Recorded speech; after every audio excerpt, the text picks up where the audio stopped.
सरस्वती नमस्तुभ्यं वरदे कामरूपिणी विद्यारंभं करिष्यामि सिद्धिर्भवतु मे सदा। गात्संग जिनवानी माता की जय। तत्वाश्रुत ग्रंथराज की जय। मुनि श्री आचार्य श्री उमा स्वामी जी महाराज की जय। सर्वार्थ सिद्धि ग्रंथराज की जय। पूज्यपाद आचार्य की जय। सिद्धांत शास्त्री फूलचंद जी की जय। अढ़ाई दीप में विराजमान सभी आचार्य उपाध्याय सर्व साधु के चरणों में नमोस्तु नमोस्तु नमोस्तु। सभी आरिका माता जी के चरणों में वंदामी वंदामी वंदामी। सभी छुल्लक एलक के चरणों में इच्छामी इच्छामी इच्छामी। सभी प्रतिमाधारी के चरणों में वंदना वंदना वंदना। ग्रुप में विराजमान सभी पूज्य जनों को सादर चरण स्पर्श। सभी से सादर जय जिनेन्द्र। हम लोग आचार्य पूज्यपाद के द्वारा रचित सर्वार्थ सिद्धि ग्रंथराज जो उमा स्वामी के तत्वार्थ सूत्र पर संस्कृत में टीका है, आचार्य पूज्यपाद जी के द्वारा लिखी हुई रचित, और उसी का हिंदी रूपांतर सिद्धांत शास्त्री फूलचंद जी ने किया है। उसका स्वाध्याय कर रहे हैं। 2 अध्याय हो चुका है, आज से तीसरा अध्याय शुरू होगा।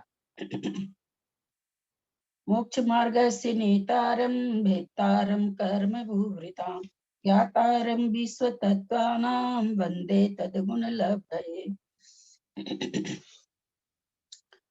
रत्न शर्करा बालुका पंकधूम तमो महातमः प्रभा भूमयो घनाम्बु वाताकाश प्रतिष्ठा सप्ताधोधः।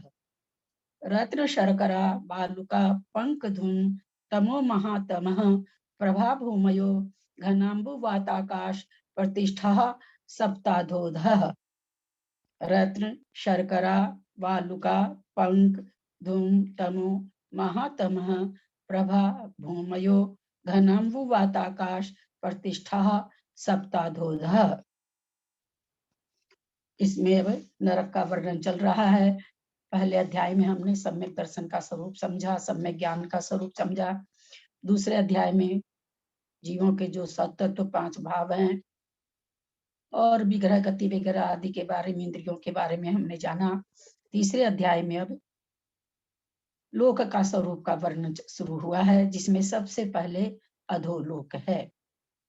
अधोलोक से तीसरा अध्याय शुरू हो रहा है, जिसको हम नरक लोक भी कहते हैं। सूत्र में कह रहे हैं आचार्य, रत्न शर्करा बालुका पंक धूम तमो महातम प्रभा। प्रभा शब्द है वो सभी में जुड़ जाएगा। रत्न प्रभा, शर्करा प्रभा, बालुका प्रभा, पंक प्रभा, धूम प्रभा, तम प्रभा, महातम प्रभा। यहाँ प्रभा से यह समझना चाहिए जिसमें रत्न की जैसे प्रभा होती है, अंधेरे में भी रख दीजिए तो रत्न चमकते हैं, अपना प्रकाश डालते हैं। तो पहला, चूंकि अंधकार ही अंधकार है, नीचे कोई सूर्य चंद्रमा वगैरह नहीं है, तो वहां पर वो कैसी पृथ्वियां है। तो पहली पृथ्वी के लिए कहा कि जिस तरह से रत्न की राशि रखी रहे तो कितना सा प्रकाश रहता है, वैसे है। दूसरे में चीनी का जितना उज्ज्वलता है उतना है। तीसरी में बालू के जैसे है। चौथी में कीचड़ के जैसे है। 5वीं में धुएं के जैसे है। 6ठी में अंधकार के जैसे है। और 7वीं पृथ्वी महातम है, मतलब महा अंधकार के जैसे है। भूमयो, भूमियो यहाँ कौन सा लिंग वचन है, शब्द क्या है, मूल शब्द क्या है? भूमि है दीदी। शब्द तो भूमि षष्ठी है। द्विवचन, भूमि। षष्ठी द्विवचन। हाँ, टीकाराम षष्ठी द्विवचन। मैंने कल परसों भी मैसेज डाला था कि अपने सामने शब्द रूप खोल के रखेंगे, नहीं तो कोई नहीं सिखा सकता। हाँ, खोले हुए हैं। हाँ, तो फिर देरी क्यों लग रही है, तुरंत बताइए। मूल शब्द जब पता चल गया तो फिर तो तुरंत बताइए। कई बार मूल शब्द नहीं पता चलता।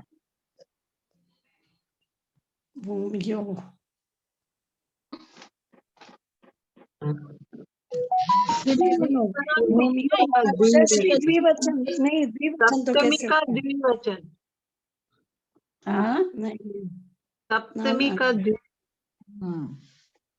सप्तमी या का षष्ठी द्विवचन, का द्विवचन या षष्ठी का द्विवचन, षष्ठी षष्ठी का द्विवचन द्विवचन और सप्तमी का द्विवचन एक ही होता है ना। पर षष्ठी का के की भूमियों के नाम है ना, इसलिए षष्ठी द्विवचन होगा ना। किसके जैसे चलेगा? कवि कवि कवि। हाँ कवि के तो जैसे। षष्ठी द्विवचन। कवि पर ये द्विवचन क्यों हुआ ललिता जी? द्विवचन तो नहीं वही होना तो बात। चाहिए। कवि का हाँ, पहले पढ़िए, रूप पढ़िए, आप लोग शब्द रूप पढ़िए कवि का। तो कवि कॉपी ला कवि लेते। कवयः, कविम कवि कवीन, कविना कविभ्यां कविभिः, कवये कविभ्यां कविभ्यः, कवेः कव्योः कविभ्यः, कवेः कव्योः कवीनां, कवौ कव्योः कविषु। षष्ठी का द्विवचन आप लोग कैसे बता रहे हैं? लेकिन इनमें सब में विसर्ग है, लेकिन इसमें भूमियों में विसर्ग नहीं है ना। विसर्ग नहीं है तब? हाँ वही तो हम बोल रहे, कैसे होगा, विसर्ग नहीं है उसमें।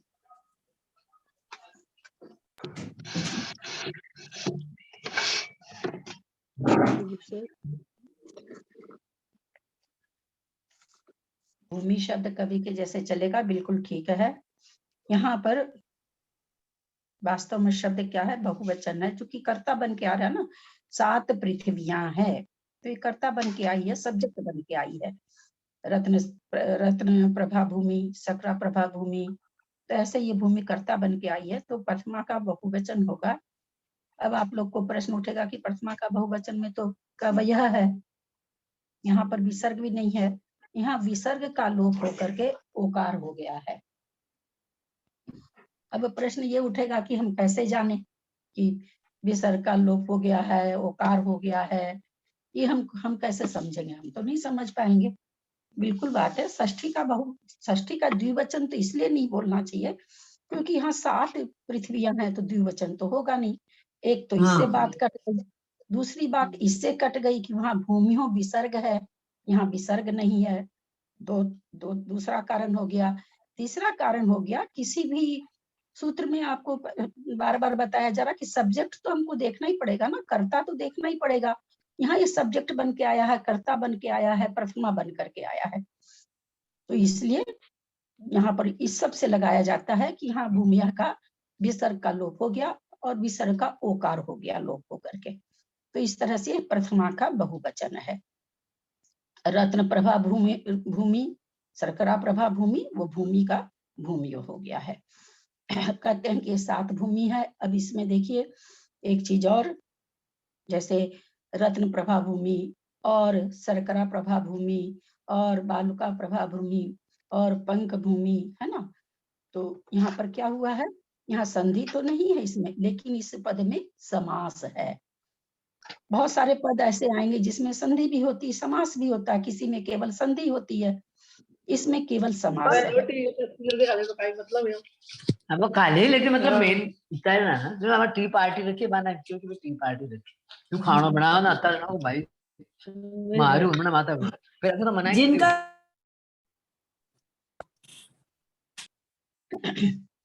तो ये कौन सा समास हो जाएगा? द्वंद्व समास। द्वंद्व समास क्यों होगा? क्यों? द्वंद्व 7 भूमियां सब अपने आप में वो है, मुख्य है। और आ जाएगा उसकी रत्न क्या प्रभा। पहचान है? उसकी पहचान ये है कि एक जन बोले ताकि सबको समझ में आए। शायद मंजू जी बोल रही है क्या? मंजू जी ठीक से बताइए, क्यों इसमें द्वंद्व समास क्यों? द्वंद्व समास में सभी की अपनी अपनी इम्पोर्टेंस है। कोई मतलब सातों जैसे भूमियों के नाम है इसमें, सातों की अपनी अपनी विशेषता है, और इसमें फिर कोई संधि या वो नहीं हुआ। वो तो संधि होके भी सब द्वंद्व समास हो सकता है, उसके लिए कोई बात नहीं है। द्वंद्व समास की विशेषता आप लोगों को बताई गई थी, और जिसका का लोप हो गया है। और शब्द नहीं है, और उस शब्द होना चाहिए और ना। रतन और सरकरा और मतलब ये लोप हो जाता है। भाई सभी बहन का प्रधान है, सभी पद प्रधान है इसमें, सभी वही भूमियों तो में। मैंने कहा इम्पोर्टेंट है सब। हाँ दोनों सभी पद प्रधान है इसमें, इसलिए सारे में क्या हुआ, द्वंद्व समास हुआ है। द्वंद्व समास की यही विशेषता है, जिसके दोनों पद प्रधान हो। यहाँ पर 6-7 नाम है तो 6-7 प्रधान है। ऐसा नहीं है कि अगर सरकरा बोल रहे हैं तो उसके पहले हमको रत्न बोलना जरूरी है। हम दूसरी पृथ्वी का नाम बता रहे हैं सरकरा, तो ऐसा नहीं नियम है कि हम पहले पहली का बताएं तो ही दूसरी का बताएं, या तीसरी का बताएं तो दूसरी का बताएं। ऐसा कोई बंधन नहीं, हम 7 पृथ्वी का अलग अलग नाम बता सकते हैं। द्वंद्व समास की यही पहचान है कि जिसके सब पद प्रधान हो उसको द्वंद्व समास कहते हैं। यहाँ सभी पद प्रधान है, कोई किसी के ऊपर आश्रित नहीं है। बहुत अच्छा जवाब सबने दिया। दीदी फिर प्रणाम। कहते हैं, यहाँ इसलिए ये क्रम रखा होगा, इसलिए क्योंकि अधो अधहा है ये, इसलिए यहाँ क्रम से बताया, बाकी महत्व तो सभी का समान ही है, ऐसा लेंगे ना? हाँ हाँ आ रहा, नीचे आ रहा है।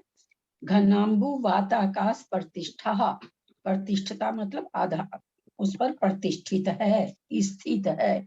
यहाँ प्रतिष्ठा माने हम लोग वाली मान प्रतिष्ठा नहीं, यहाँ प्रतिष्ठा तिष्ठ माने स्थित, प्र उपसर्ग लग गया उसमें, प्र उपसर्ग लग करके एकदम भली भांति वैसे ही स्थित है अनादि काल से और अनंत काल तक, है ना। प्रतिष्ठा एकदम भली भांति, किसी भी तरह का उसमें किंतु परंतु नहीं है, किसी भी तरह का अपवाद नहीं है।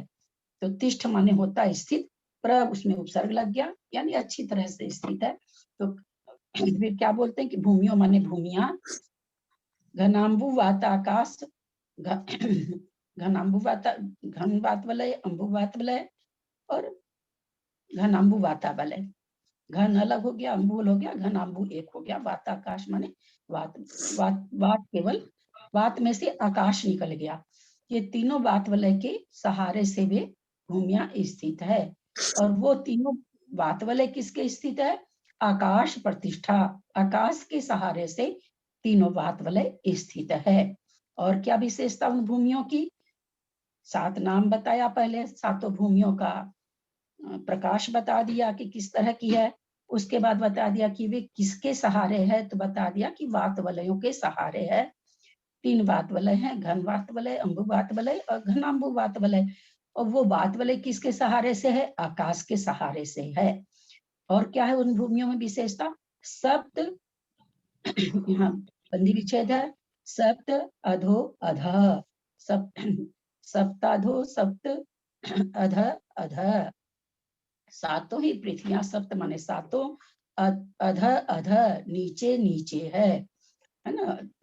ओकार होके खंडाकार है, तो जब इसकी संधि ये करेंगे, विच्छेद करेंगे तो क्या हो जाएगा, सप्त प्लस अध प्लस अध, सप्ताधोध। 7 ही पृथ्वियां अधो अध नीचे नीचे है, यानी क्रम से, ये इस तरह से हो गया, क्रम पूर्वक नीचे नीचे है। इस तरह से इस सूत्र का संधि ग्रामर और ये हुआ। सप्त होगा कि सप्ताह होगा? नहीं, सब विसर्ग क्या किसका बनाएंगे आप? हाँ इसलिए तो सप्त सादा ही रहेगा। हाँ तो आपको विसर्ग का तो यहाँ पर शंका ही नहीं आनी चाहिए ना, ये सप्त तो शंका अधो उठी ही अधा नहीं। ऐसा होगा ना, अधा को विसर्ग लगेगा। अब उसमें हाँ। तो है ही अलग है, सप्त प्लस अध प्लस अध। जी जी। अच्छा, सप्त की जगह सप्ता हो जाएगा, क्योंकि भूमि है स्त्रीलिंगवाची है, इसलिए सप्ता हो जाएगा। सप्ता प्लस अधो प्लस अध, है ना। पुरुष लिंग रहता तो शब्द होता, क्योंकि भूमि स्त्रीलिंगवाची है इसलिए यहाँ पर सप्ता प्लस अधो अध प्लस अध, सप्ता हाँ मैंने सप्ताह प्लस ही लिखा अध। था, पर मुझे लगा कि गलत हूँ मैं, सप्ताह ही लिखा था मैंने। सप्ताह नहीं, सप्ताह, विसर्ग नहीं होगा, सप्ताह लगेगा है ना?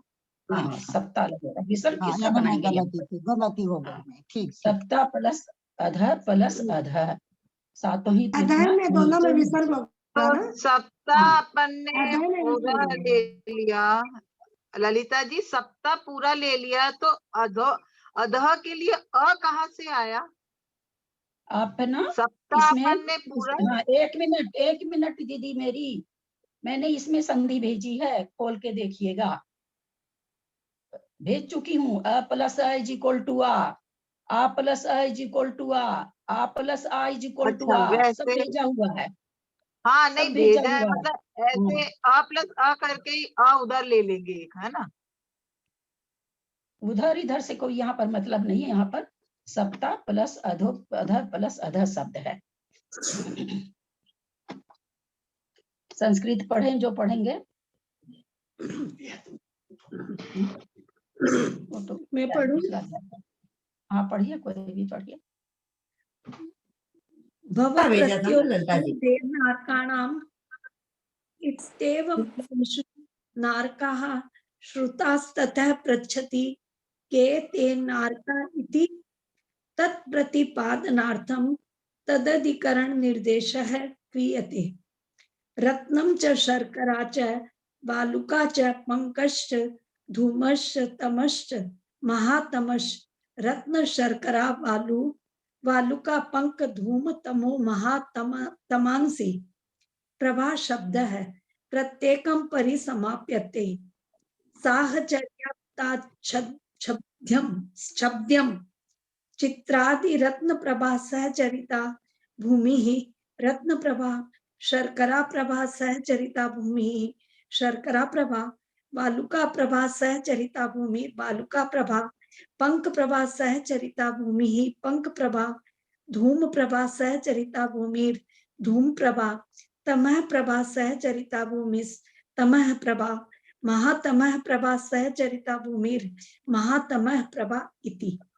एताः संज्ञा अनेनोपायेन व्युत्पाद्यन्ते भूमि ग्रहणं विकरणं शेष प्रतिपत्त्यर्थम यथा स्वर्गपटलानि भूमिमनाश्रित्य व्यवस्थितानि न तथा नारकावासाः किं तर्हि भूमिमाश्रिता इति आसां भूमीनां लंबन ज्ञानार्थम है क्या या ज्ञानार्थम घनाम्बुवात वातादिग्रहणं क्रियते घनाम्बु च वातश्च आकाशं च घनाम्बुवाताकाशानि तानि प्रतिष्ठा आश्रय यासा घनाम्बुवाताकाश प्रतिष्ठा सर्वा है या पता ही नहीं, इसमें मिस प्रिंट बहुत है, या पता नहीं सर्वा है क्या ये? सर्वा ही होगा, स्त्रीलिंग है, सर्वा होगा। सर्वा एता भूमियो घनोदधि वलय प्रतिष्ठा घनोदधि वलयम घनवात वलय प्रतिष्ठम घनवात वलयम तनुवात वलय प्रतिष्ठम तनुवात वलयम आकाश प्रतिष्ठम आकाश मात प्रतिष्ठम तस्यैवाधाराधेयत्वात् त्रीण्यप्येतानि वलयानि प्रत्येकं 20 योजन सहस्र बाहुल्यानि सप्तग्रहणं संख्यांतर निर्वृत्यर्थम सप्त भूमियो नाष्टौ नवचेति अधोधः वचनम तिर्यक प्रचय निर्वृत्यर्थम। भाव प्रत्युर्वधिर देव नारकाणाम इत्यादि सूत्रों में नारक शब्द सुना है, इसलिए पूछते हैं कि वे नारकी कौन है। अतः नारकियों का कथन करने के लिए उनकी आधारभूत पृथ्वियों का निर्देश करते हैं। रत्न प्रभा, शर्करा प्रभा, वालुका प्रभा, पंक प्रभा, धूम प्रभा, तमः प्रभा और महातमः प्रभा, ये 7 भूमियां घनाम्बु, वात और आकाश के सहारे स्थित है तथा क्रम से नीचे नीचे है। रत्न, शर्करा, बालुका, पंक, धूम, तमः, महातमः, इसमें सब पदों का परस्पर द्वंद्व समास है। प्रभा शब्द को प्रत्येक शब्द के साथ जोड़ लेना चाहिए। पृथ्वियों की प्रभा क्रम से रत्न आदि के समान होने से इनके रत्न प्रभा आदि नाम पड़े हैं। यथा जिसकी प्रभा चित्र आदि रत्नों की प्रभा के समान है वह रत्न प्रभा भूमि है। जिसकी प्रभा शर्करा के समान है वह शर्करा प्रभा भूमि है। जिसकी प्रभा बालुका की प्रभा के समान है वह बालुका प्रभा भूमि है। जिसकी प्रभा कीचड़ के समान है वह पंक प्रभा भूमि है। जिसकी प्रभा धुआं के समान है वह धूम प्रभा भूमि है। जिसकी प्रभा अंधकार के समान है वह तमः प्रभा भूमि है। और जिसकी प्रभा गाढ़ अंधकार के समान है वह महातमः प्रभा भूमि है। इस प्रकार इन नामों की व्युत्पत्ति कर लेनी चाहिए। सूत्र में भूमि पद का ग्रहण अधिकरण विशेष का ज्ञान कराने के लिए है। भाई भूमि शब्द आप क्यों दिए? नरक दे देना चाहिए था ना, रत्न नरक, शर्करा नरक। तो बोला चूंकि इसलिए दिया गया कि अधिकरण मतलब कहाँ स्थित है, उसकी स्थिति बतानी थी, तो इसलिए बोले स्थिति बताने के लिए अधिकरण मतलब आधार, आधार बताने के लिए भूमि शब्द का ग्रहण किया गया है। तात्पर्य यह है कि जिस प्रकार स्वर्ग पटल भूमि के बिना स्थित है, क्या कहना चाह रहे हैं कि भाई जिस तरह स्वर्ग पटल हम लोग को पता है कि 8 ही भूमियां हैं, 7 तो नरक की, एक 8वीं ईसत प्राग भर, 8 ही भूमि है अपने तीनों लोक में। स्वर्ग, कोई भी स्वर्ग के पटल है, कोई भी भूमि नहीं है। तो कह रहे हैं उसी चीज को निराकरण करने के लिए कहते हैं जिस प्रकार स्वर्ग पटल भूमि के बिना स्थित है, उस प्रकार नारकियों के निवास स्थान नहीं है, किंतु वे भूमि के आश्रय से अवस्थित हैं। इन भूमियों के आलंबन का ज्ञान कराने के लिए सूत्र में घनाम्बुवात आदि पद का ग्रहण किया है। अभिप्राय यह है कि ये भूमियां क्रम से घनोदधिवात वलय, घनवात वलय, तनुवात वलय और आकाश के आश्रय से स्थित है। इस बात को दिखलाने के लिए सूत्र में घनाम्बुवात आकाश प्रतिष्ठा पद दिया है। ये सब भूमियां घनोदधिवात वलय के आश्रय से आश्रित स्थित है। घनोदधिवात वलय घनवात वलय के आधार से स्थित है, घनवात वलय तनुवात वलय के आश्रय से स्थित है। तनुवात वलय आकाश के आश्रय से स्थित है और आकाश स्वयं अपने आधार से स्थित है, क्योंकि वह आधार और आधेय दोनों ही है। तो आधार भी देता है और स्वयं अपने आधार से स्थित भी है, तो आधेय भी है। ये तीनों बात वाले प्रत्येक 20-20 हजार योजन मोटे हैं। सूत्र में सप्त पद का ग्रहण दूसरी संख्या के निराकरण के लिए किया है कि भाई ये भूमियां 7 ही है, 8 या 9 नहीं है। इसको कहने के लिए सप्त पद आया है, ऐसा कह रहे हैं। भूमियां 7 ही है, न 8 है और न 9 है। ये भूमियां त्रियक रूप से अवस्थित नहीं है। त्रियक रूप से जैसे जम्बूद्वीप, फिर लवन सागर, फिर क्या नाम है सो क्या कहते हैं उसको, घातकी खंड। तो ये कैसे अवस्थित है? त्रियक रूप से अवस्थित है, तिरछे रूप से। लेकिन कहते हैं कि ऐसा नहीं समझ लें हम लोग कि ये भूमियां भी त्रियक रूप से अवस्थित है। उस बात को सब का निराकरण करने के लिए यहाँ पर कह रहे हैं अधो अध शब्द दिया है सूत्र में। इस बात को दिखाने के लिए सूत्र में अधो अध यह वचन दिया है। आंटी ललिता जी, क्या होता है? नहीं बताया था ना, तिर्यक हाँ? माने ऐसे समतल आड़ा नहीं होता है क्या, नहीं कि तिरछा होता है क्या?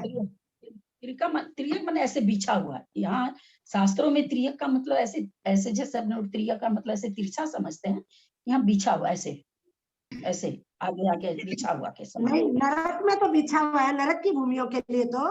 पर ऐसे तिर्यक मीनिंग क्या होता है? तिर्यक माने तिरछा होता है क्या? हाँ, तिर्यक माने मतलब तिरछा उस हिसाब से जैसे हम अब जो अपना जम्बूद्वीप है और लास्ट जो स्वयंभू रमन समुद्र है वो बहुत है नीचे जा करके, है ना, तिरछे तिरछे तिरछे तिरछे अवस्थित होते गए। लेकिन यहाँ तिर्यक का मतलब हो जाता है फैला हुआ, समानांतर में फैला हुआ। ऐसा है कि भाई नीचे गया चाहे ऊपर ऊपर, ऐसा नहीं। मतलब त्रियक का मतलब ऐसे समतल में फैला हुआ। बाकी द्वीप समुद्र सब थोड़े तिरछे तिरछे ही हैं। एक दिन आप नहीं थे तब ये चर्चा हुई थी हम लोग के, तो मैं तो तिरछा ही बोली थी, पर शायद कोई बोला कि सीधा ऐसे है अपने मध्य लोक के लिए। मैंने तो सीधा ही समझ बोला। गई। नहीं, तिर्यक का मतलब यहाँ पर इतना ही लगना, जैसे भाई स्वर्ग ऊपर ऊपर है, नरक नीचे नीचे है, ये कैसे? ये त्रियक है।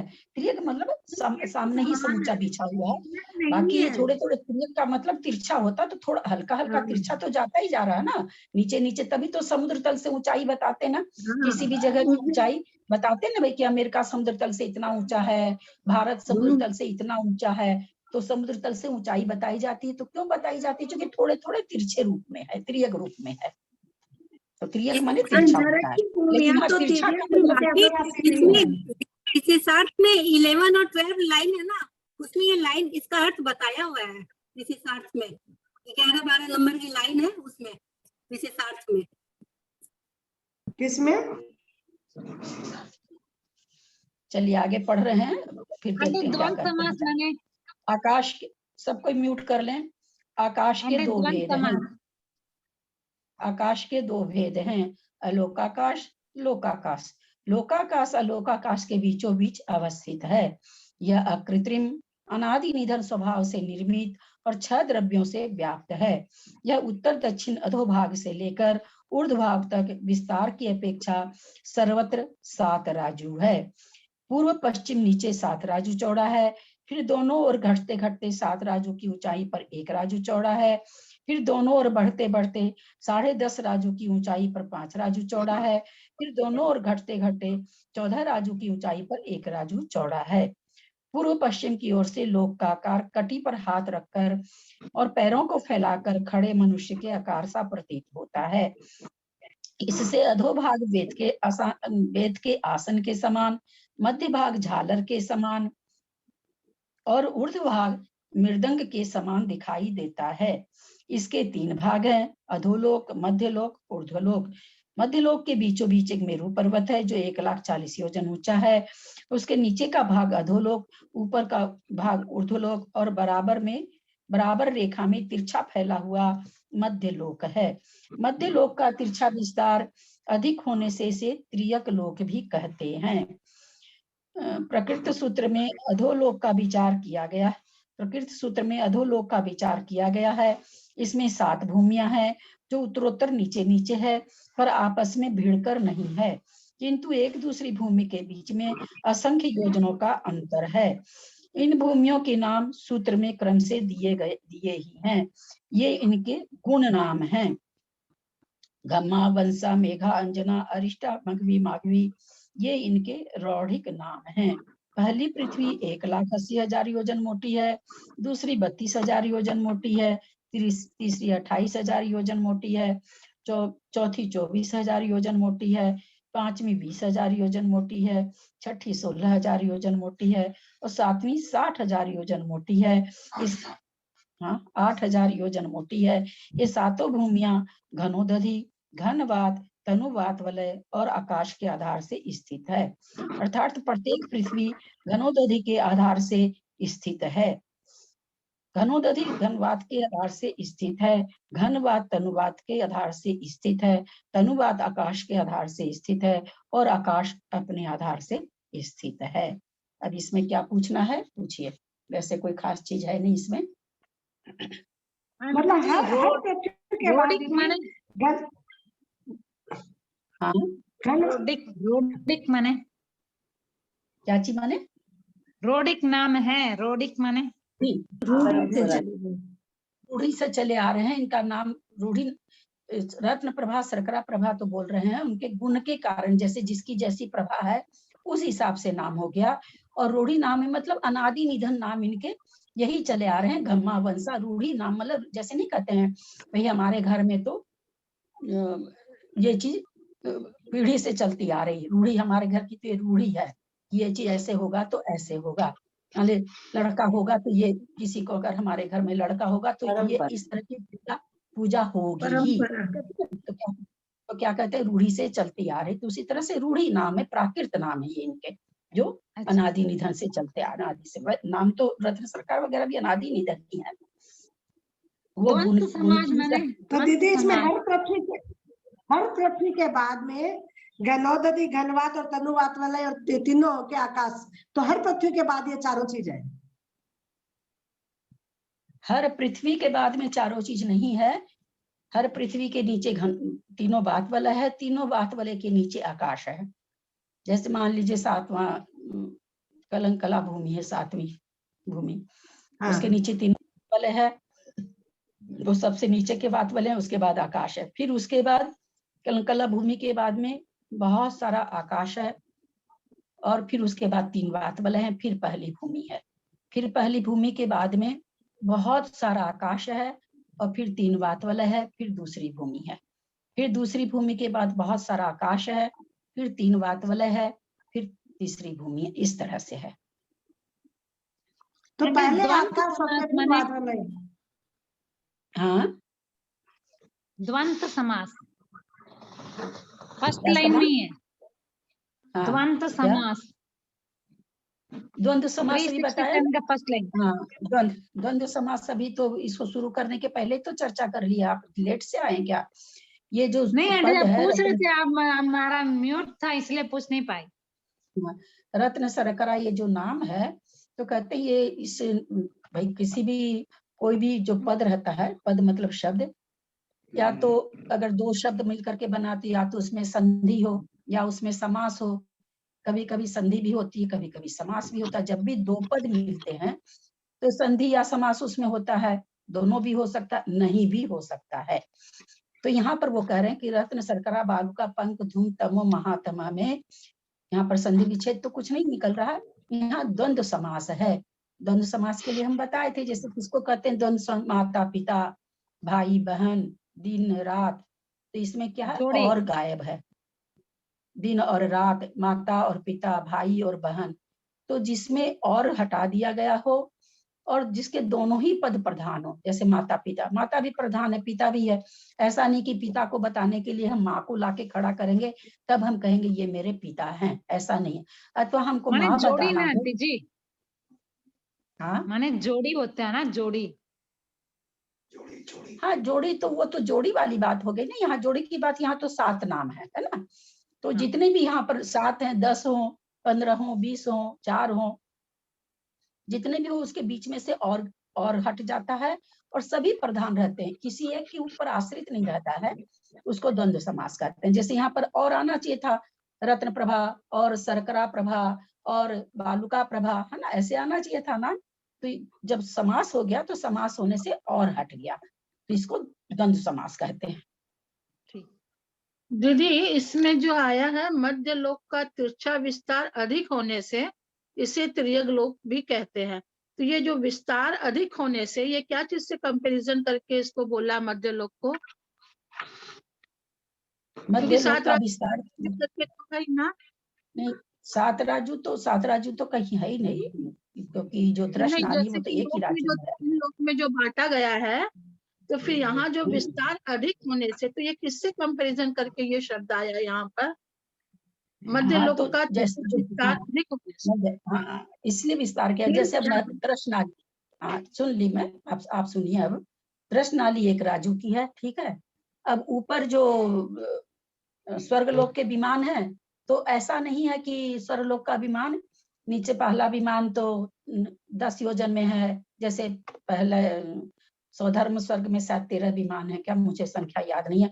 तो ऐसा नहीं कि 13 विमान में पहला विमान तो 2 योजन में है, दूसरा विमान 3 योजन में है, चौथा विमान 5 योजन में है, ऐसा नहीं है। उसी तरह जो नारकियों के बिल है, ऐसे नहीं है कि कोई बिल इतना का है, कोई जो बिलों की जैसी बनी हुई है संख्यात योजन के जैसे जैसे बिल बने हैं वैसे, ऐसा नहीं कि यहाँ पर क्या कह रहे हैं, पहले जम्बूद्वीप है, फिर कह रहे हैं लवन सागर, उससे बड़ा लवन सागर है, उससे बड़ा धातकी खंड है, उससे बड़ा कालोदधी सागर है, उससे बड़ा पुष्कार्ध द्वीप है, उसके बाद पुष्कार्ध सागर है। तो बाद फैलता जा रहा है ना। जम्बूद्वीप से लवन सागर बड़ा हो गया, लवन सागर से धात, उसी के लिए कह रहे हैं कि मध्य लोक का विस्तार अधिक है। यानी जम्बूद्वीप है, फिर उससे बड़ा वो है, फिर उससे बड़ा वो है। तो इस तरह से विस्तार होने से इसको त्रियग लोक कहते हैं। जम्बूद्वीप से विस्तार किसका बड़ा है, लवन सागर का, लवन सागर से उसका विस्तार बड़ा है धातकी खंड का, धातकी खंड से। तो इसके लिए कह रहे हैं कि विस्तार बड़ा बड़ा होने से इसको त्रियग लोक कहते हैं। ललिता जी, इसमें तिरछा विस्तार अधिक होने से, एक मिनट पूरा बोल लेने दिया कीजिए, जब बोलिए, है ना, पूरा बोले, पूरा विवेचन तो करने दीजिए, बीच में नहीं बोलिए। तो क्या कह रहे हैं कि विस्तार अधिक होने से इसको त्रियग लोक कहते हैं। यानी एक दूसरे से बड़ा बड़ा बड़ा बड़ा, तिरछा तिरछा तिरछा, है ना। तिरछा का मतलब फैलना भी हो, त्रियग का मतलब फैलना भी होता है, विस्तार भी, फैलना मतलब विस्तार भी होता है, और त्रियग का मतलब तिरछा भी होता है। तो ये एक दूसरे से फैलाव ज्यादा है, उससे बड़ा वो, उससे बड़ा वो, तो विस्तार विस्तार विस्तार है। और फिर आपस में नीचे नीचे भी है, थोड़े थोड़े नीचे भी, इसीलिए इसको त्रियग लोक भी कहते हैं। तो ये ऐसा आया है कि इसलिए चूंकि एक दूसरे से विस्तार भी है और तिर्यक रूप से भी अवस्थित है। तो यहाँ तिर्यक का मतलब हम ये तिर्यक का मतलब हम सोच लें कि भाई उसकी जो मतलब गहराई है मध्यलोक की 1,00,000 योजन है, जितना सुमेरु पर्वत उतना ही है वो, और नीचे 10,000 योजन है। तो वास्तव में देखा जाए तो मध्यलोक कितना है, 10,000 योजन के अंदर ही सारा है उसको, उसकी गहराई कितनी। तो अब असंख्यात द्वीप समुद्र है, और सबको अगर हम तिरछा तिरछा तिरछा तिरछा करें तो कितनों योजन चला जाएगा। तो उस हिसाब से नहीं समझ ले कि एकदम ऐसे ऐसे पहाड़ के जैसे ऐसे तिरछा है, ऐसे हमको नहीं समझना है। यहाँ तिरछा का मतलब तिरछा लेते विस्तार, विस्तार है। यहाँ तिर्यक का मतलब ज्यादा आएगा, विस्तार है, आगे आगे विस्तार ज्यादा है। तो तिर्यक मतलब विस्तार भी होता है, तिर्यक माने तिरछा भी होता है। तो चूंकि द्वीप से समुद्र नीचे रहेगा तभी बात बनेगी। द्वीप से अगर हम समुद्र ये कर दें तो फिर द्वीप में पानी घुस जाएगा। लेकिन फिर लवण सागर से हम धातकी खंड को, क्या नाम, धातकी खंड है ना, धातकी खंड है, फिर धातकी खंड के बाद कालोदधी सागर है। तो ये क्या है, तिरछा तिरछा होते हुए भी हम समुद्र से कालोदधी को नीचा नहीं कर सकते, नहीं तो समुद्र का सारा पानी कालोदधी में घुस जाएगा। अगर जब हम इसको तिरछा लगाएंगे तो फिर पूरे में ऐसे तिरछा ले जाना पड़ेगा। और ऐसा जब हम घटाएंगे तो क्या होगा, द्वीपों में पानी घुस जाएगा। लवण सागर का तो नहीं घुसा जम्बू द्वीप में, लेकिन लवण सागर से अगर हम कालोदधी को नीचा कर दें तो सॉरी उसको धातकी खंड को नीचा कर दें तो क्या होगा, पानी घुस जाएगा उसमें, है ना। यहाँ तिरछा का मतलब यहाँ पर एक दूसरे से फैले हुए, एक दूसरे के बाद एक दूसरे के बाद एक दूसरे के बाद तिरछे रूप से, तिरछे का मतलब यहाँ पर फैलाव रूप से स्थित है, यही लगाना पड़ेगा। तो धन्यवाद।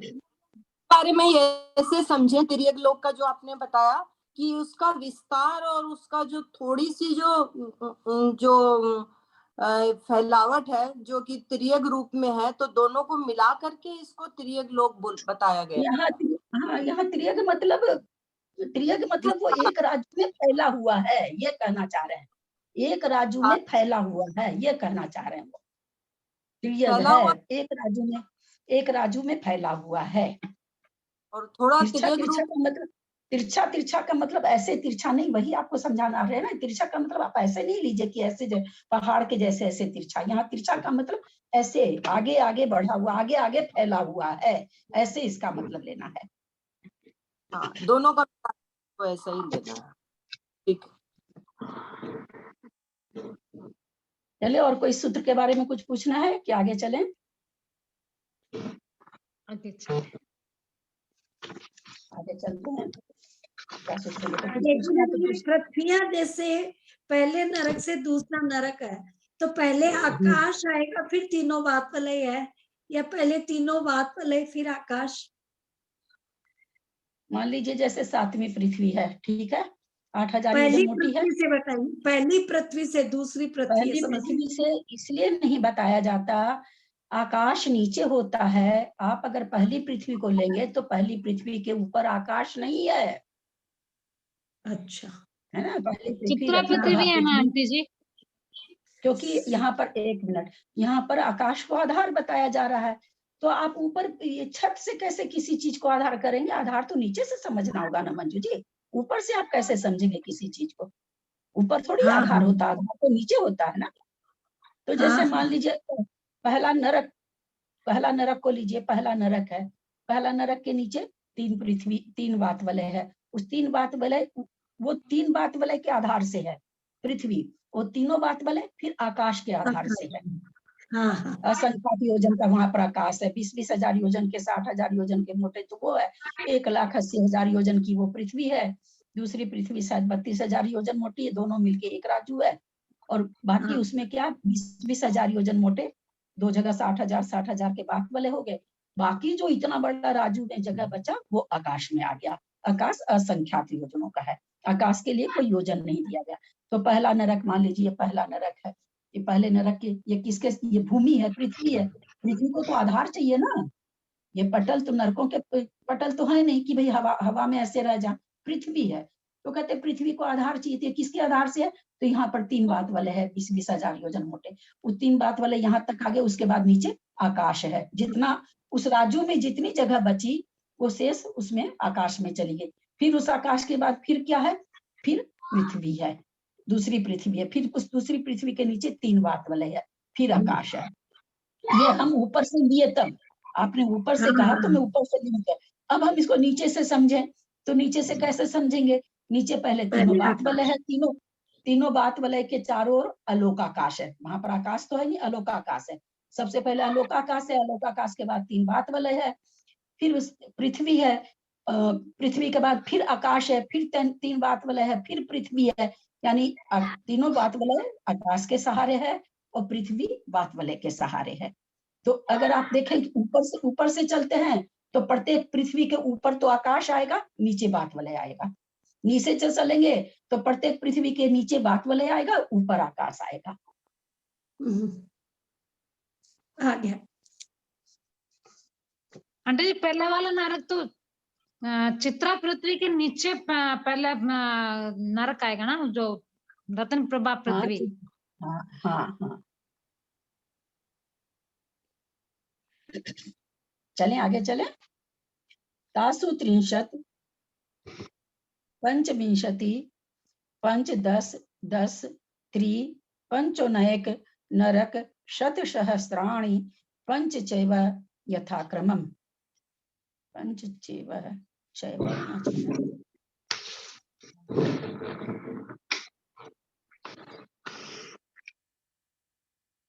ये इसमें चैव लिखा हुआ है, उसको चैवा कर दीजिए, गलत है। चैव आप लोगों में चैवा हो वो जाए, मात्रा चैवा। होगी आई। हाँ, हम लोग में 2 ही मात्रा है। मात्रा ही हम लोग के तो जय भी है, इसमें एक भी है, या मेरे में जय भी एक है। किसी है ना, इसलिए पता नहीं चल रहा है। तो जय भी हमारे है। में चैव है, एक मात्रा है हमारे में। नहीं एक नहीं मात्रा, वो 2 है, मात्रा 2 लग रही है, एक है 2। नहीं, जो भी है। तासु ललिता जी, हाँ 10 पंचोचैव। पंचचैव, हाँ पंचचैव होगा, चैव यथाक्रमम्। तासु 30 पंचविंशति 5 10 10 3 पंचोनयक नरक शतसहस्राणि पंचचैव यथाक्रमम्। तासु 30 पंचविंशति 5 10 10 3 पंचोनयक नरक शतसहस्राणि पंचचैव यथाक्रमम्। तासु क्या है, कौन सा लिंग वचन है?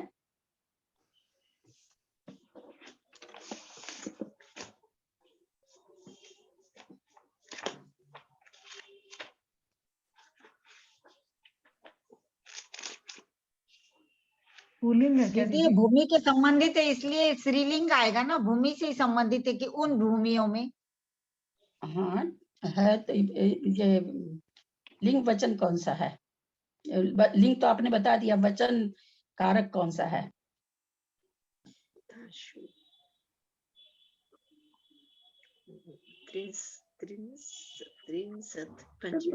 तासु तो सर्वनाम नहीं हुआ क्या? उन सर्वनाम तो बहुवचन, सप्तमी का बहुवचन। हाँ, सप्तमी का बहुवचन। सप्तमी बहुवचन। तेषु रहता तो पुरुष हो जाता, ताशु है स्त्रीलिंग है, स्त्रीलिंग का सप्तमी का बहुवचन। तो ताशु, ताशु माने उन पृथ्वियों में, क्योंकि पिछले सूत्र से जोड़ते हैं इन चीजों को, जो भी सर्वनामिक शब्द आते हैं उनको पिछले सूत्र से जोड़ लेते हैं। तो ताशु माने उन पृथ्वियों में, 30 त्रि माने 3, सत माने 100, सत माने 10, तो 30 लाख, 30 लाख, 30 लाख भी नहीं, पंचविंशति 25, पंच 10 15, 10 माने 10, त्रि पंच ऊण संधि विच्छेद हो जाएगा, पंच ऊण 1, पंच ऊण 1, पंच का वो मिलके ओ हो गया है।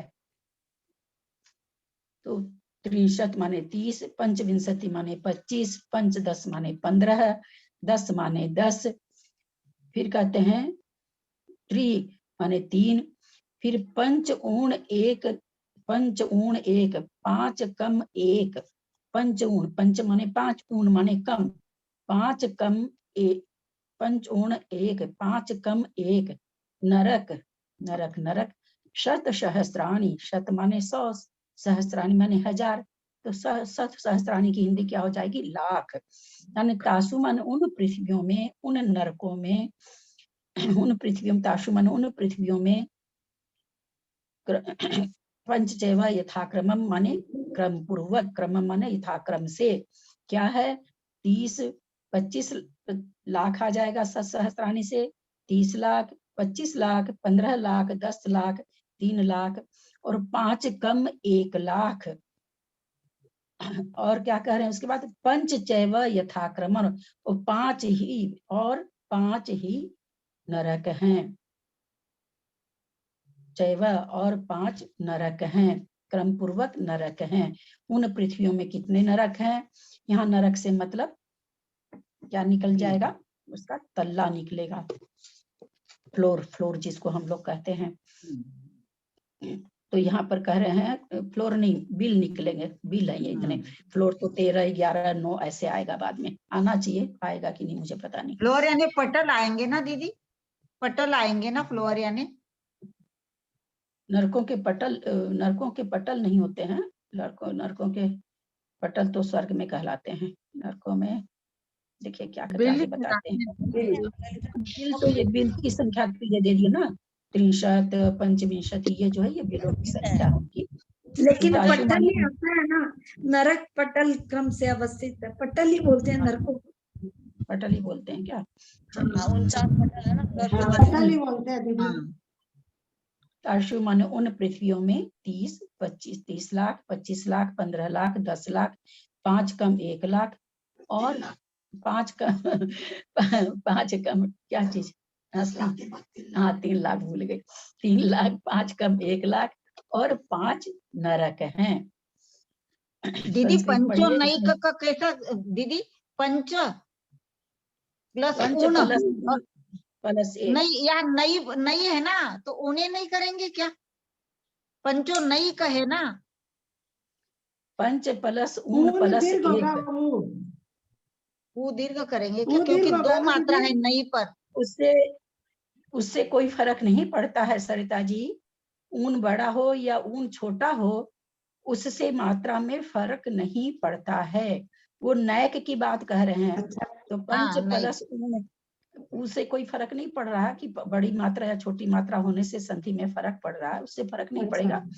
पंच प्लस ऊन प्लस 1, डबल मात्रा, इसलिए ऊन का अ और 1 का ये मिलके ए हो गया है। पर वैसे ऊन में होता क्या है? ऊन होता है या ऊन होता है? ऊन थोड़ी होता है, बड़ा ऊन नहीं होता है, बड़ा ही छोटा ऊन नहीं होता है। हाँ ललिता जी, मूल शब्द ऊन छोटा ऊ या बड़ा ऊ होता है? मूल शब्द ऊन का बड़ा ऊ होगा। बड़ा ऊ तो इसको कहते हैं शायद, जो स्वेटर वगैरह बनती है। हाँ बोल रही हूँ मैं भी। छोटा ऊ होगा, छोटा ऊ। हाँ छोटा ऊ होना चाहिए, क्योंकि ऊन तो उसको कहते हैं जो ये, और देख के बताएंगे, हम कंफर्म नहीं कर सकते अभी, आपको देख के कल बता देंगे, अभी देखूंगी तो समय लग जाएगा।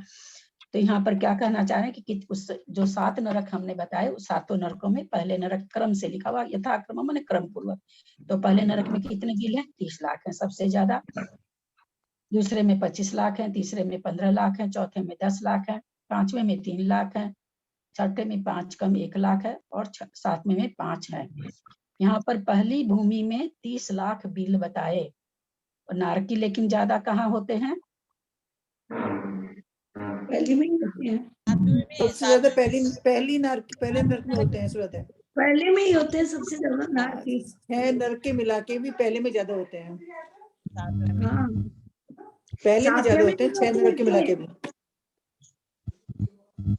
सुमन जी, आप सत्संग संख्या अनुयोग द्वार तो अटेंड करती नहीं है, ये सारे सब्जेक्ट उसमें आ चुके हैं, इसलिए ये लोगों ने सही बताया कि 6 नरकों की संख्या को मिला दीजिए, उससे भी ज्यादा पहले नरक में है। 6 नरक के नारकी मिला दीजिए, उससे ज्यादा पहले नरक में है। अगर वहां मान लीजिए 100 नरकी हैं,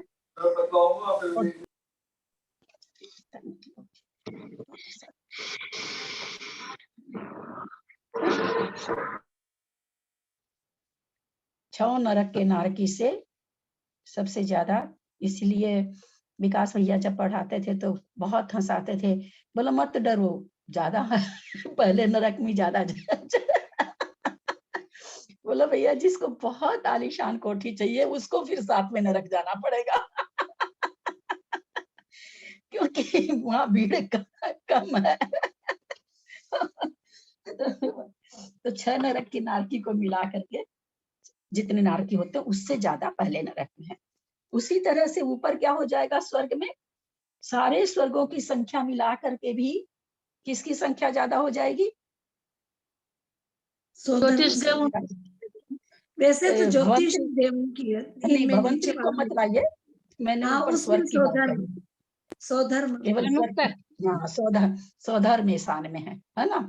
ऊपर के जितने स्वर्ग में देव हैं उन सारों को मिला दीजिए, उससे ज्यादा केवल सौधर में शान में। वैसे तो ज्योतिष देव सबसे ज्यादा है।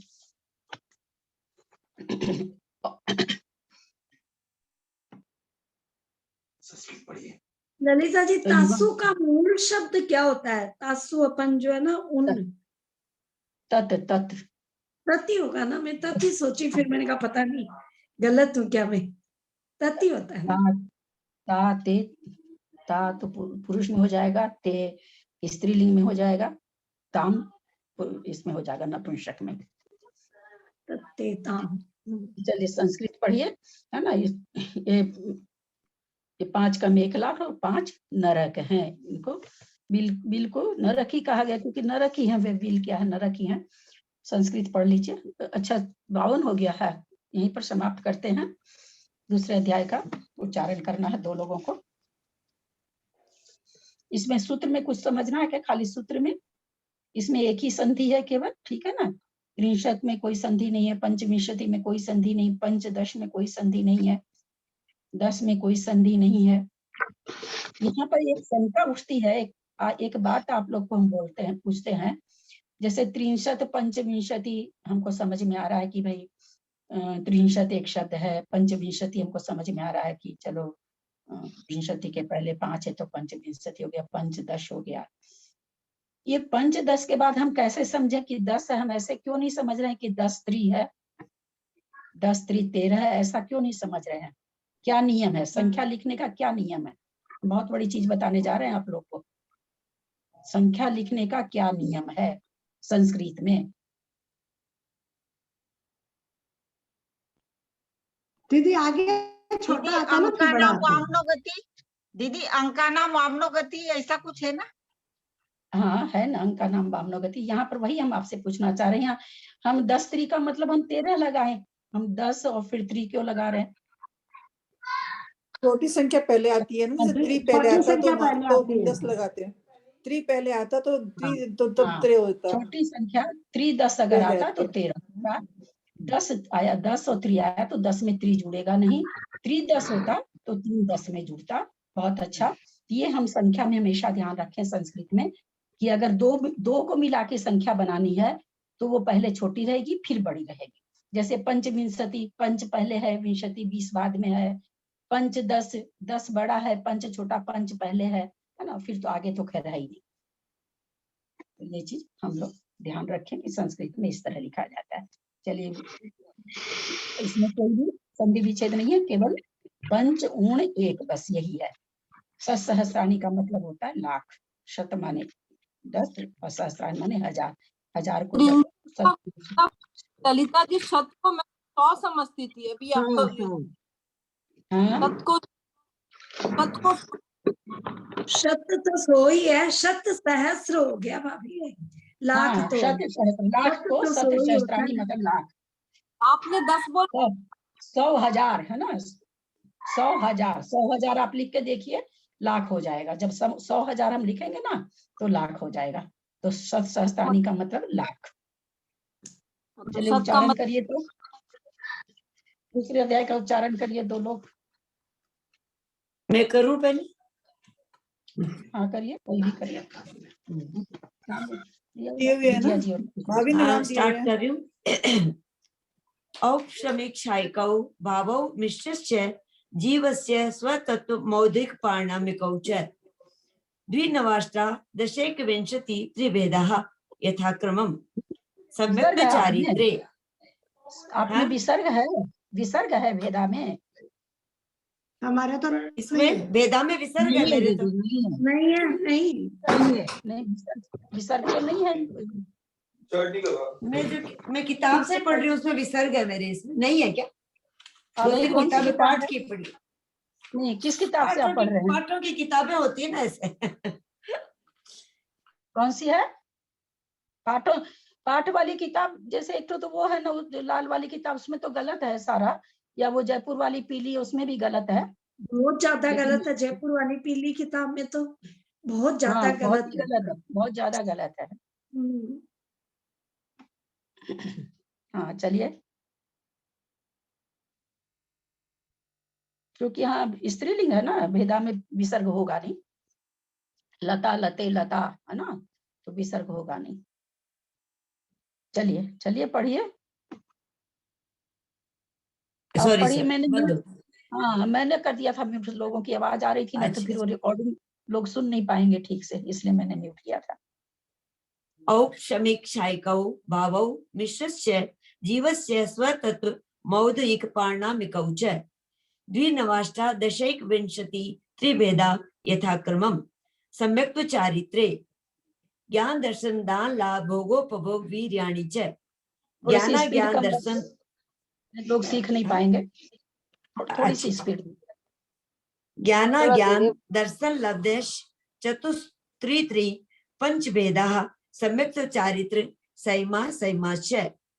गति कषाय लिंग मिथ्या दर्शना ज्ञाना संहिता सिद्ध लेशाश चतुस्त्रय कैक षड्भेदाः जीव भव्या भव्यत्वानि च उपयोगो लक्षणम् स द्विविधोश्च चतुर्भेदः संसारिणो मुक्ताश्च समनस्का मनस्काः संसारिणस्त्रस्थावराः पृथ्वी व्यप तेजो वायु वनस्पतयः स्थावराः द्विन्द्रियादयस्त्रसाः पंचेन्द्रियाणि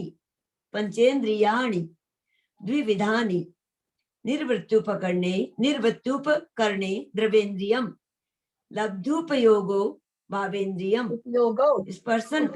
लब्धुपयोगो औ की मात्रा है लब्धुपयोग। आवाज बंद हो गई आपकी, म्यूट हो गए क्या? आवाज बंद हो गई। आप म्यूट है कुसुम जी? अपने आप ही म्यूट हो जाता है। आवाज नहीं आ रही है।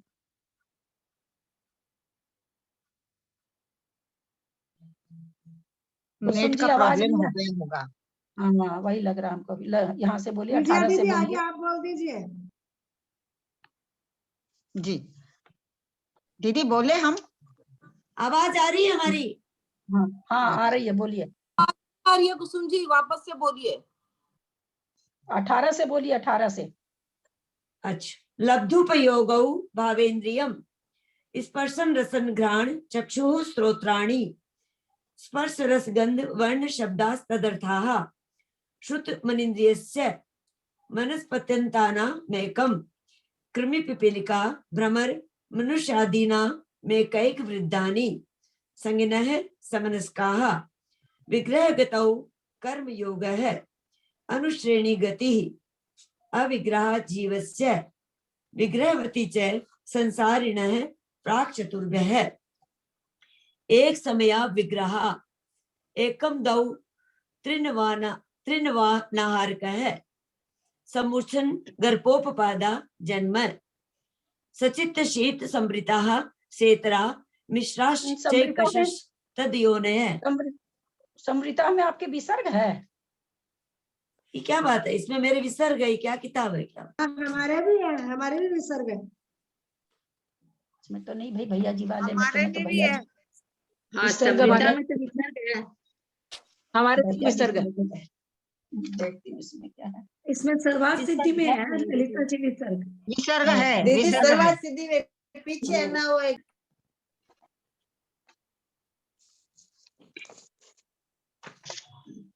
इसमें नहीं है, छोटी जो भैया जी वाली किताब है ना अपने। लेकिन इसमें विसर्ग है सभी किताबों में ही, हाँ है ना, है ना।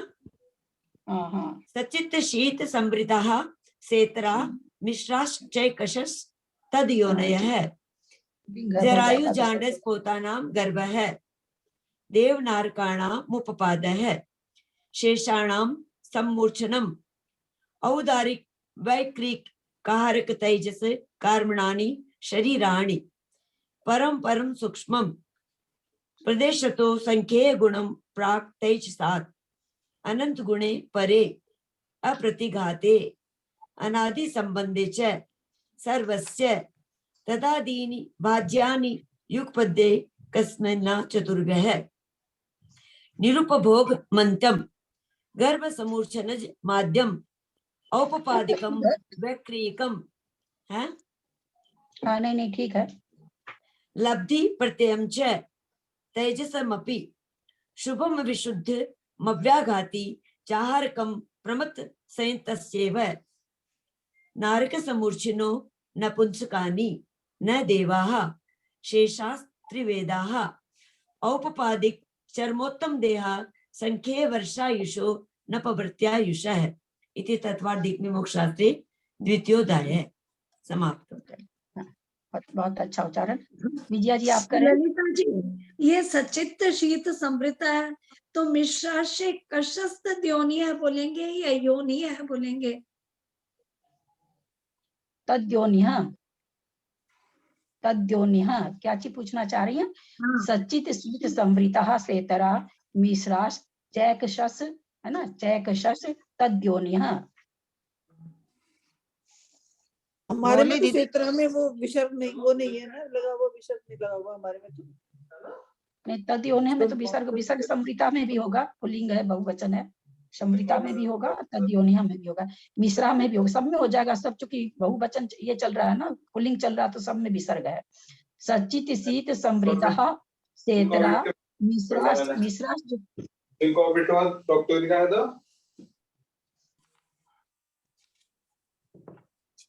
मिश्रास ये भी विसर्ग हो जाएगा, संधि विच्छेद करेंगे तो मिश्रा हो जाएगा। च फिर एकशः, एकशः हो जाएगा संधि विच्छेद करने से।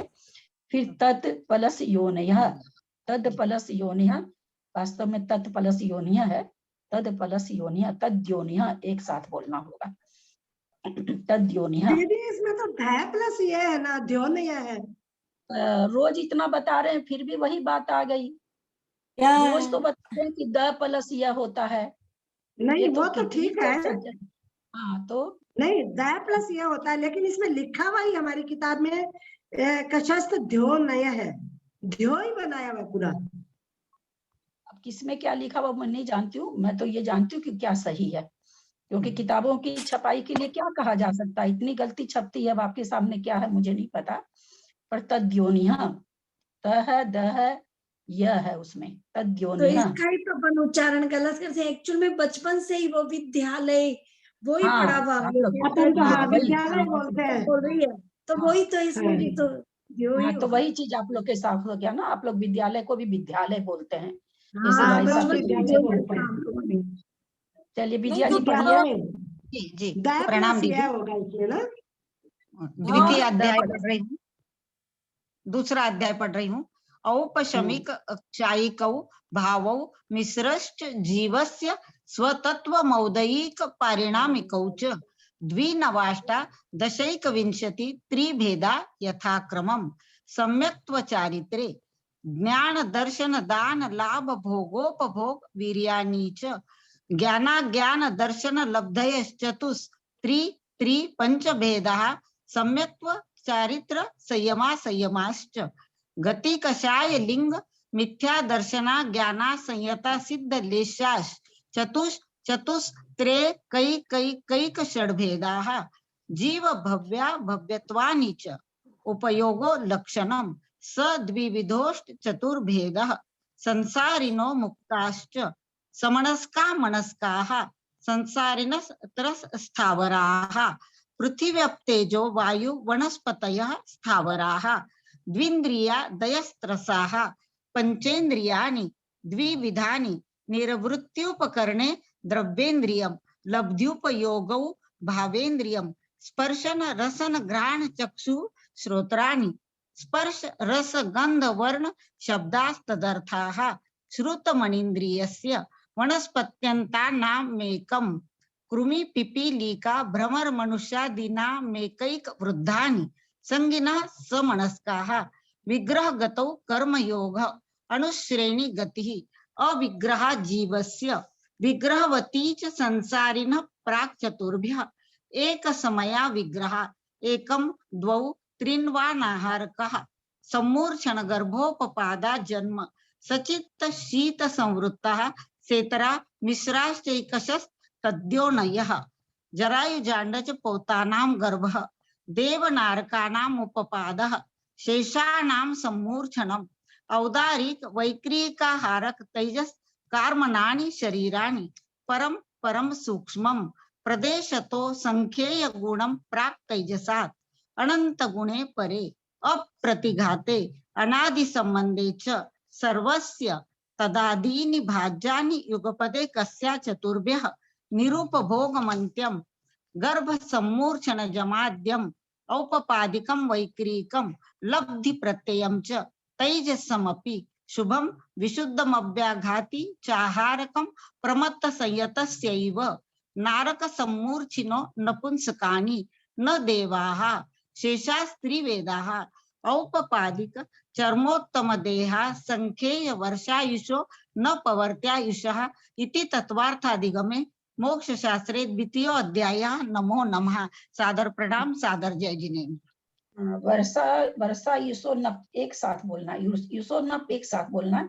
वर्षा युसो फिर नप अगर बोलेंगे ना तो वो खंडाकार तो एकदम छूट गया ना, इसलिए कैसे बोलना, वर्षा युसो नप वर्त्यायुष, युसो नप एक साथ बोलना है। ठीक है, एक मिनट दीदी, मैं फिर से बोलती हूँ, मुझे थोड़ा दम भर गया था, बोल रही हूँ।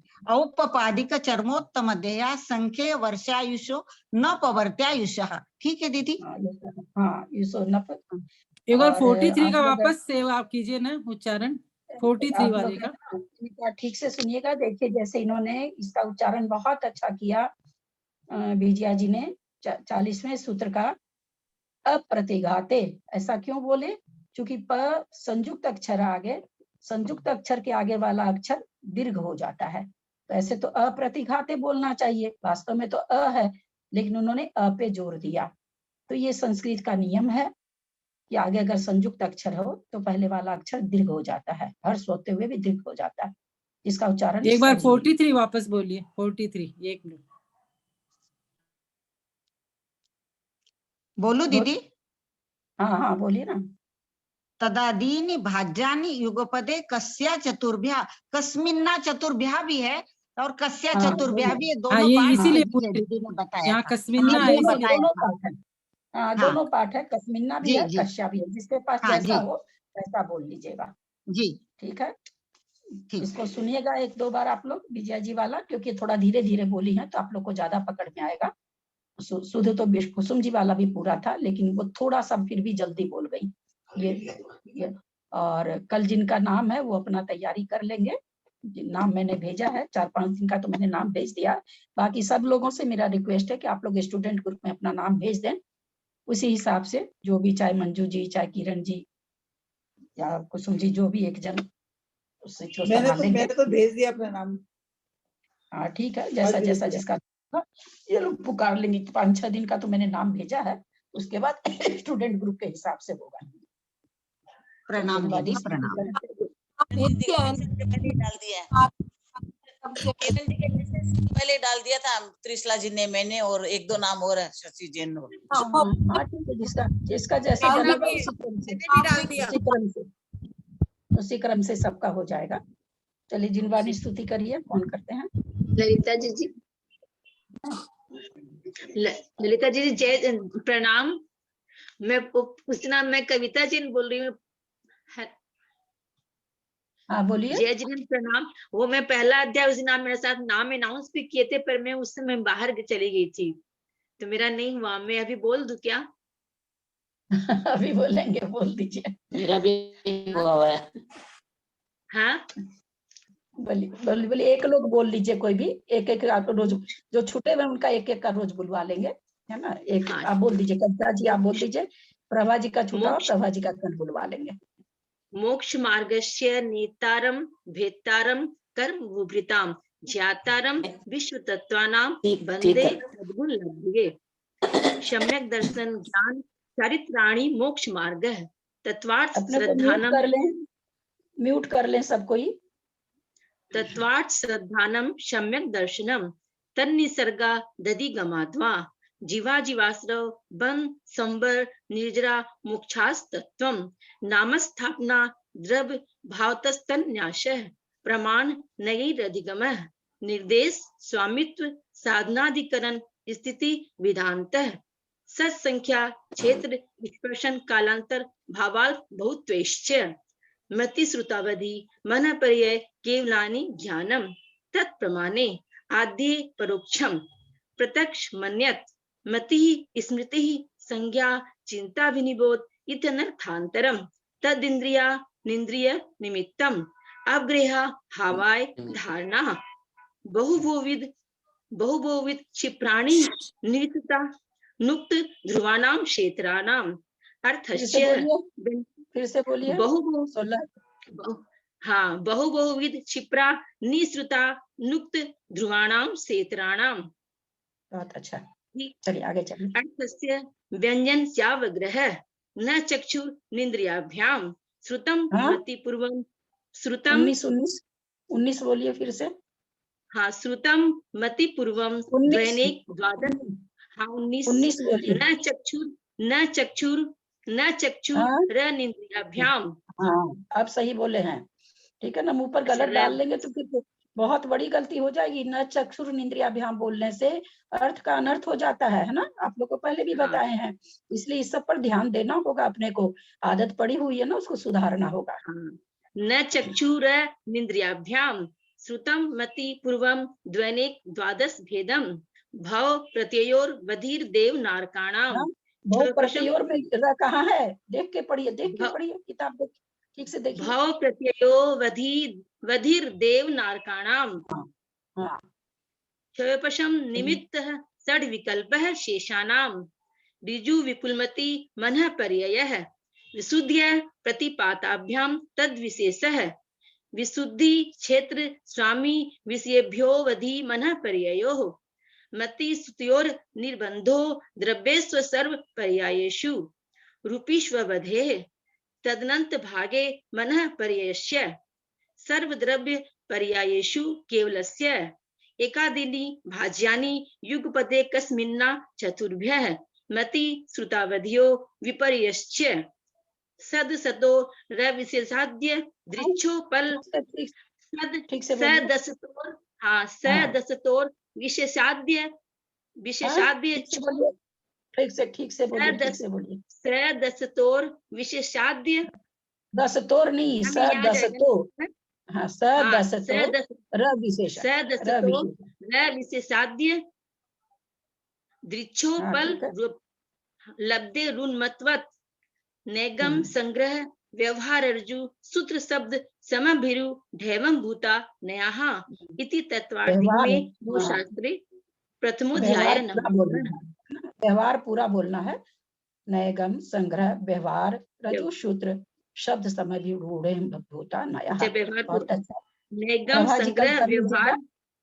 हाँ हाँ हाँ बोलिए। नयगम संग्रह व्यवहार अर्जु सूत्र शब्द समभिरु ढैवं भूता नयाः। ठीक है ना प्रभा जी? आप हाँ ठीक है, आप एक कल मिनट बोल लीजिएगा। भाभी एक मिनट एक बात पूछनी थी आपसे, प्लीज भाभी में एक मिनट बात पूछनी थी आपसे। मैं आपसे ना विषय से हटके थोड़ा सा पूछना चाह रही हूँ। एक में थोड़ा कंफ्यूज हो गए थे, पूछ लूं क्या? हाँ पूछिए ना, पूछिए। हाँ तो इसमें ना गुण स्थान के बारे में बात चल रही है। एक छोटी सी बात पूछनी है। तो प्रश्न ये उठा था कि क्या मिथ्या दृष्टि जीव सम्यक प्राप्त करने के बाद पुनः मिथ्या दृष्टि बन सकते हैं? तो इसके उत्तर में लिखा हुआ है मिथ्या दृष्टि जीव सम्यक प्राप्त करने के बाद पुनः मिथ्या दृष्टि बन सकते हैं। किंतु जिसने छायक सम्यक या कृतकृत्य वेरक सम्यक प्राप्त कर लिया है वे वापस मिथ्यात्व को प्राप्त नहीं होंगे। ब्रह्मसर्ग के लोकांतिक देव कभी मिथ्यात्व अवस्था को प्राप्त नहीं होंगे। सर्वार्थ सिद्धि में कहा है जिन देवों को अंतर मुहूर्तकम 2.5 सागरोपम की आयु प्राप्त होती है वे जीव कभी मिथ्यात्व को प्राप्त नहीं होते। ये सेंटेंस समझ में नहीं आया कि जिन देवों की अंतर मुहूर्तकम 2.5 सुबह नहीं थे क्या? सागरोपम सुबह नहीं थे? आज सुबह सुबह नहीं थे क्या? आज सुबह नहीं थी। आज बता हमने दिया। आज पूर्णमासी इसका में आया पूजा होगा। थी। हाँ, इसका वो आ गया होगा, वो रिकॉर्डिंग करती है, रिकॉर्डिंग आ गई होगी, एक बार आप उसको सुन लीजिए, फिर नहीं समझ में आएगा तो समझा देंगे। अच्छा वो ठीक मतलब इसका हो गया। हाँ, बहुत अच्छा खुलासा कर दिए थे सुबह, हम बहुत बढ़िया से कर अच्छा दिए हैं। अच्छा बहुत अच्छा अच्छा बताया अच्छा कृष्णा जी। अच्छा अच्छा अच्छा मुझे मैं सुबह नहीं थी ना इसलिए मुझे नहीं पता। ठीक है मेरे को लगा कि आप आंटी एक क्वेश्चन और है। हाँ बोलिए। पहला वाला अध्याय में 30 नंबर का सूत्र और तीसरा नंबर वाला में 43 वाला सूत्र, एकादीनी यहाँ पर तदादीनी। हाँ तो क्या आपको क्या शंका है? एकादीनी भाज्यानी युग पदे कस्मिन्ना चतुर्भ्य। एकादीनी एक को आदि लेकर भाज्यानी हो सकते हैं और यहाँ पर तदादीनी। हाँ और फिर इसमें दूसरे में है क्या? तदादीनी 43 में, भाज्यानी। हाँ तीसरा में 43। यहाँ तत् शब्द जो आया है वो शरीर के लिए आया है ना? तो तत् शब्द यहाँ पर शरीर के लिए आया कि उन शरीरों में तदादीनी भाज्यानी युगपते कश्या चतुर्भ्य, उन तदा मन उन दोनों को शुरू करके कौन सा तेजस और कारमान को लेकर के 4 हो सकते हैं। और यहाँ पर क्या है? एकादीनी, एक को आदि करके, यही अंतर है, इसलिए वहां पर तद है और यहाँ पर एक है। शरीर नपुंसक है, हाँ शरीर नपुंसक भी है ना, नपुंसकवाची भी है, इसलिए। आंटी जो पहले वाला सूत्र पढ़े थे ना पहला अध्याय का, तो थोड़ा याद था, तो इसलिए तीसरे में पढ़ रहे हैं, तब तो ये क्या हो गया, एक ही जैसा सूत्र है। यहाँ पर एकादिनी नहीं लिख सकते ना, यहाँ 2 शरीर तो सबको रहता है ना? यहाँ 2 शरीर, वहाँ ज्ञान क्या है? ज्ञान तो एक रह सकता है, केवल ज्ञान, तो वहाँ पर लिख दिया एकादिनी। लेकिन यहाँ पर क्यों नहीं लिखा एकादिनी? क्योंकि ऐसा यहाँ पर नहीं होता कि एक शरीर रहे किसी के, एक ज्ञान रहे, 2 ज्ञान तो होगा ही नहीं, शरीर 2 शरीर तो होगा ही होगा, एक शरीर किसी के भी नहीं, 2 शरीर तो सभी अनादिकाल से सबको है, तो इसलिए यहाँ पर तादादी नहीं लिख दिया है ना। वहां पर एक ज्ञान पाया जाता है जीवों में, तो एकादि नहीं लिखा।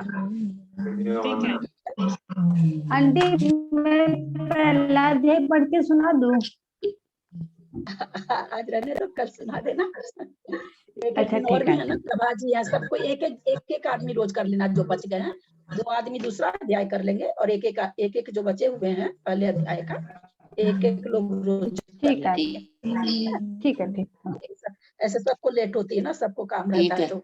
हाँ नहीं ठीक है आंटी। हाँ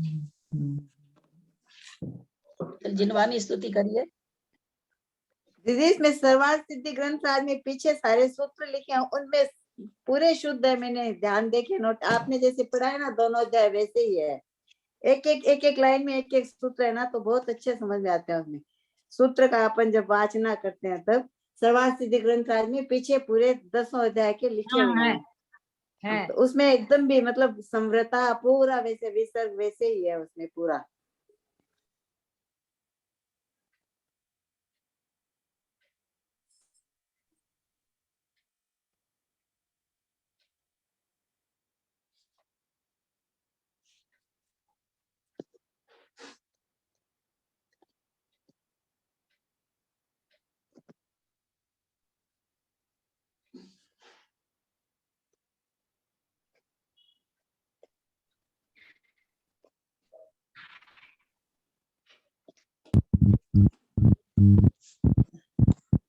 दीदी आप भी म्यूट हो गए। आप म्यूट है ललिता जी, आप म्यूट है। पता नहीं अपने आप हो जाता है। नहीं मैं कर रही हूँ, सर्वार्थ सिद्धि से ही आप लोग पढ़िएगा, कल से जो उच्चारण करेंगे लोग सर्वार्थ सिद्धि ग्रंथ से ही कर लेंगे, ये कह रही हूँ। जिनवानी स्तुति करिए जो करेंगे, करिए, बहुत लेट हो जाती है, 8:20 हो गई। कौन कर रहे हैं? जिनवानी स्तुति करें कोई? हाँ, मैं नहीं करूँ, मेरा गला में दर्द हो रहा है।